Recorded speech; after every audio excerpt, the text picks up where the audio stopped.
ગુજરાતના ઇતિહાસનું સૌથી મોટું બજેટ આજે રજૂ થઈ રહ્યું છે. આજે નાણામંત્રી કનુભાઈ દેસાઈ ત્રીજી વખત ગુજરાત વિધાનસભામાં ગૃહમાં બજેટ રજૂ કરી રહ્યા છે. આ વર્ષનું બજેટની વાત કરું તો ઐતિહાસિક રહેવાની શક્યતા છે, કારણ કે આ વર્ષના બજેટમાં ગત વર્ષના બજેટ કરતાં 10 થી 20% વધારો લઈને આવે એવી પૂરેપૂરી સંભાવના છે. 3,32,465 કરોડનું બજેટ વિધાનસભા ગૃહમાં રજૂ. બાળકો અને મહિલાઓ માટેનું માળખું છે વધુ સુદૃઢ બને એના માટે ઘણી બધી યોજનાઓ લાવવામાં આવી રહી છે. નમો લક્ષ્મી યોજના અમલીકરણ કરવામાં આવશે, જેમાં 50 કરોડની જોગવાઈ કરવામાં આવી છે. રાજ્યમાં 1800 કરોડના ખર્ચ સ્માર્ટ આંગણવાડીઓ બનાવવામાં કરવામાં આવશે. માધ્યમિક શાળામાં વિજ્ઞાન પ્રવાહમાં અભ્યાસ કરતા મધ્યમ વર્ગના વિદ્યાર્થીઓને ધોરણ 11માં 10,000ની સહાય આપવામાં આવશે.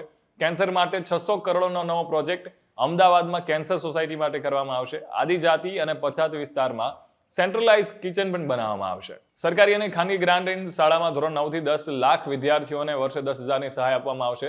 ધોરણ 11 અને 12ના વિદ્યાર્થીઓને 15,000ની સહાય આપવામાં આવશે.